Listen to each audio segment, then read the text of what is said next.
Técnicas de negociação usando a neurociência como objeto de trabalho e a experiência espanhola sobre a prática foram uma das atividades que marcaram o último dia do primeiro Congresso Nacional de Direito Consensual. A professora da Universidade Carlos III de Madrid, Helena Soleto Munhoz, ressaltou durante sua participação que é importante que o Ministério Público do Brasil passe a se dedicar à execução de medidas autocompositivas. Ela explicou que há dois tipos de negociação. A chamada negociação distributiva, em que se restringe a valores do tipo quanto vale isso ou aquilo, sem valor nenhum para a satisfação das partes, e que há a chamada negociação integradora, que, como o próprio nome sugere, agrega valor às partes envolvidas, favorecendo ambos os lados.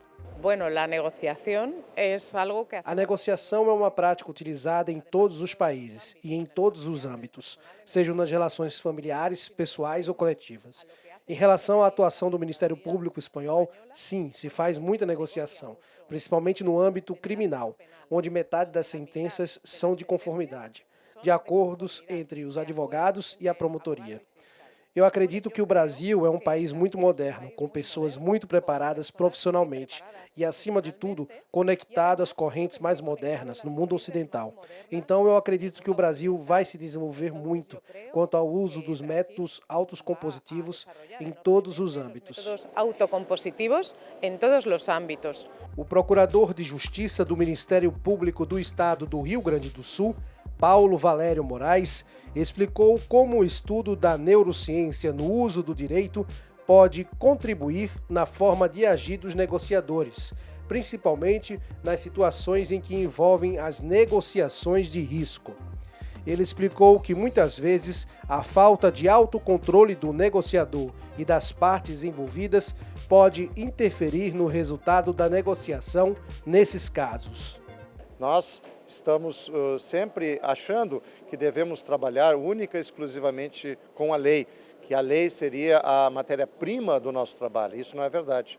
A matéria-prima do nosso trabalho é o ser humano. E para você trabalhar com o ser humano, servir ao ser humano, você precisa ser treinado, capacitado na área do comportamento. Por isso que eu trouxe aqui as questões de neurobiologia, de biologia molecular. Nós temos que nos capacitar nessas áreas e aprender como o ser humano funciona, como nós podemos funcionar de uma forma mais profícua quando estivermos em situações de altíssimo risco, de altíssimo conflito.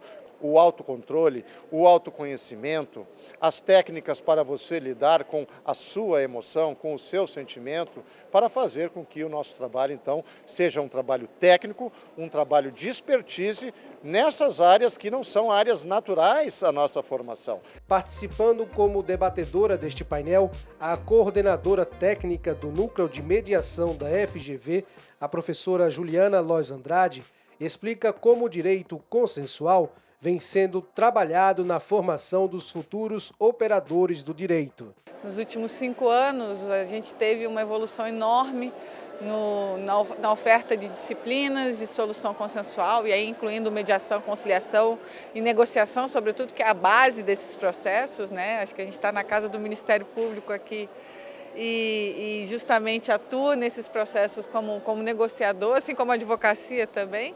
Então, acho que é fundamental a gente explorar essa parte negocial, essas habilidades que nós temos, né, como profissionais do direito, mas de uma outra perspectiva, a perspectiva dos interesses e satisfação da parte.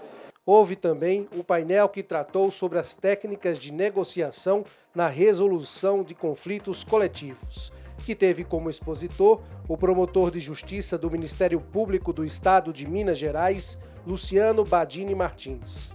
O mero conhecimento jurídico hoje não é suficiente para o exercício adequado das funções. Eu acho que o conhecimento de técnicas de autocomposição, técnicas de negociação e técnicas de conciliação, elas se prestam como um instrumental para o promotor, para o operador do direito, para que ele consiga construir um acordo que seja mutuamente satisfatório, seja em esfera extrajudicial, nos autos do inquérito civil, seja em juízo. Então, esse é o novo operador do direito, que a gente domina essas técnicas e tenta utilizar essas técnicas para a solução de um conflito coletivo ou uma atuação tradicional do Ministério Público, por exemplo, um conflito familiar. E esse é um novo caminho, um caminho do Ministério Público como uma instituição indutora da política pública, como nesse caso da creche, ou como na questão ambiental, como na questão do saneamento. Não é só sentar e apresentar o ordenamento jurídico para aquele prefeito ou para aquele gestor, falar, olha, esse ordenamento jurídico cumpra-se, não é dessa forma que se constrói um acordo. Se constrói um acordo através do convencimento, da utilização dessas técnicas e, por isso, esse novo operador do direito, por isso, essa nova feição do operador do direito. Concluindo as atividades do Congresso, os congressistas puderam ainda assistir às experiências trazidas pelo conselheiro do Conselho Nacional do Ministério Público, Walter Schweckner de Araújo, que falou sobre o direito administrativo sancionador consensual. E, por fim, conferiram a palestra sobre consensualidade e perspectivas de atuação do Ministério Público, trazida pelo promotor de justiça do Ministério Público do Estado do Rio de Janeiro, Emerson Garcia. A minha exposição, a minha intervenção, ela tem um viés do direito administrativo para mostrar como que também no direito administrativo e não só no direito penal é fundamental se criar na estrutura do Estado um espaço para a resolução de conflitos da maneira mais pacífica possível, empoderando as partes para que elas cheguem a um resultado mais rápido possível com o menor custo. Durante a cerimônia solene de encerramento, os organizadores do Congresso enfatizaram o sucesso do evento e os planos para a produção e realização da segunda edição para o ano de 2020. Todo o Brasil está representado aqui, vê o beber dessa água que a gente pioneiramente lançou, primeiro Congresso Nacional de Direito Consensual no âmbito do Ministério Público, e todos saem aqui movidos dessa nova ideia, dessa nova forma de atuar do Ministério Público brasileiro. Vamos continuar em rede, isso já foi um pacto aqui celebrado por todos os participantes. Estamos em rede, vamos continuar firme e forte nessa nova direção para o Ministério Público brasileiro crescer, ficar ainda mais forte e ainda mais participativo e doar-se mais à sociedade brasileira. Nós já anunciamos aqui no encerramento que no mês de junho de 2020 nós vamos fazer o segundo congresso, e esse segundo congresso de direito consensual internacional.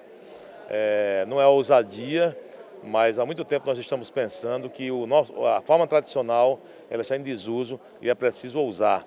E já anunciamos também, no próximo ano, vamos fazer também um grande congresso nacional de direito ambiental em Fernando de Noronha.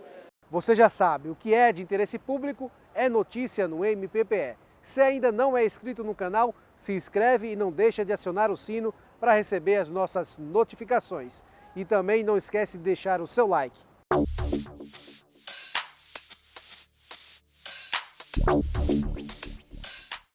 Ministério Público de Pernambuco. Compromisso com a cidadania.